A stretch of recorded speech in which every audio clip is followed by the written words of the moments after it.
নমস্কার। শ্রীরামকৃষ্ণের জগতে আপনাদের সবাইকে স্বাগত। আজকে শ্রীরামকৃষ্ণের একটি ছোট গল্প আমি আপনাদেরকে পাঠ করে শোনাচ্ছি। গল্পটির নাম সাতঘরা মোহর। মনের অভাব কিছুতেই মেটে না রতনের। রাজবাড়ির কর্মচারী সে, মাইনেপত্তর বেশ ভালোই, তবু মনের মধ্যে সব সময় খুঁতখুত করছে কে যেন। সে যেন বলে, আরও চাই, আরও চাই। কি চাই রতনের?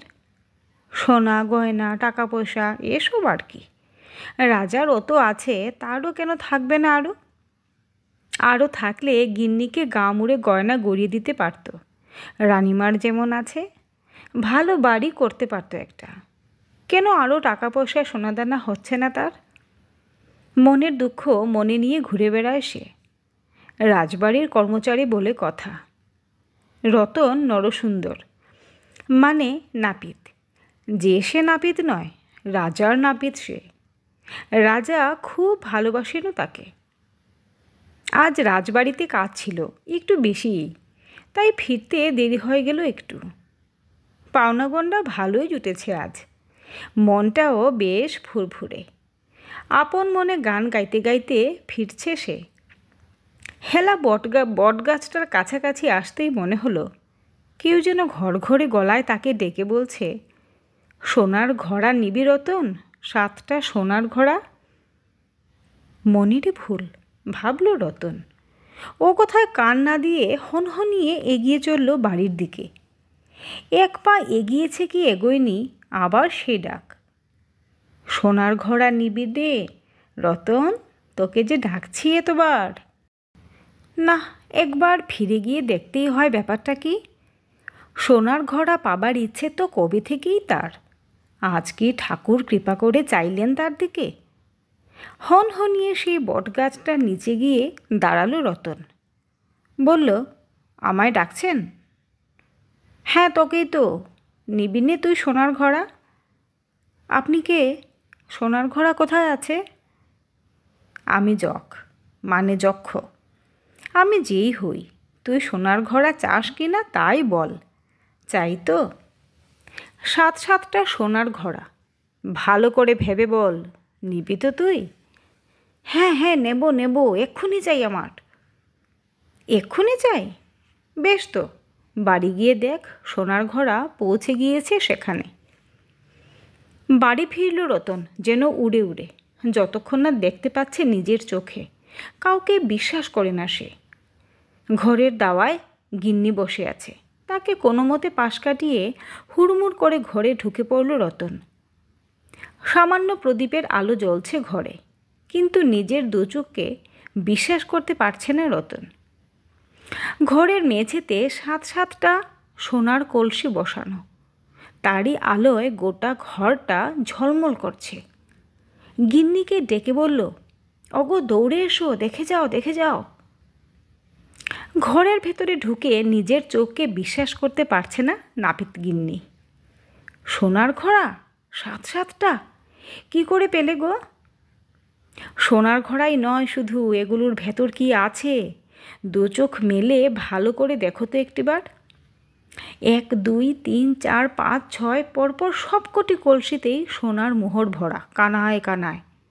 7 নম্বর কলসির কাছে গিয়ে দেখা গেল তাতেও মোহর আছে, কিন্তু কলসির আধখানা ভরা, বাকি আধখানা খালি। কি সর্বনাশ, কি হবে এখন? যক্ষটা ঠকিয়ে দিল এমন। নাপিত গিন্নি চিৎকার করে উঠল, আস্তে আস্তে, লোক শুনতে পাবে যে। কি হয়েছে তাতে? বাকি আধখানা ঠিকই ভরে ফেলবো আমরা। কিভাবে? আরে, এবার থেকে খাওয়া দাওয়া কমিয়ে দেব একেবারে। কি হবে অত খেয়ে? তোমার গয়নাপত্র যা আছে রানিমার কাছ থেকে পাওয়া গলিয়ে মোহর করে রেখে দেবো ওতে। রাজামশাইকেও বলবো আমার মাইনেটা আরও বাড়িয়ে দিতে। তাতেও সোনা কিনবো একটু একটু করে। 7 নম্বর ঘোড়া ভরতে না পারলে শান্তি নেই কো আর। কতদিন লাগবে বলো তো? লাগুক গে। বড়লোকদের গিন্নিরা অত সোনার গয়নায় মুড়ে লোককে দেখিয়ে বেড়ায় তা জানো? তাদের বাড়িতে মোহরের কলসি থাকে এই এত। কিছুদিন পর রতনের শুকনো মুখ দেখে রাজামশাই বললেন, কি হয়েছে তোর? এই তো কদিন আগেও নেচে গিয়ে বেড়াতে বেশ, কি হলো বলতো? তোকে এত মনমরা লাগছে কেন?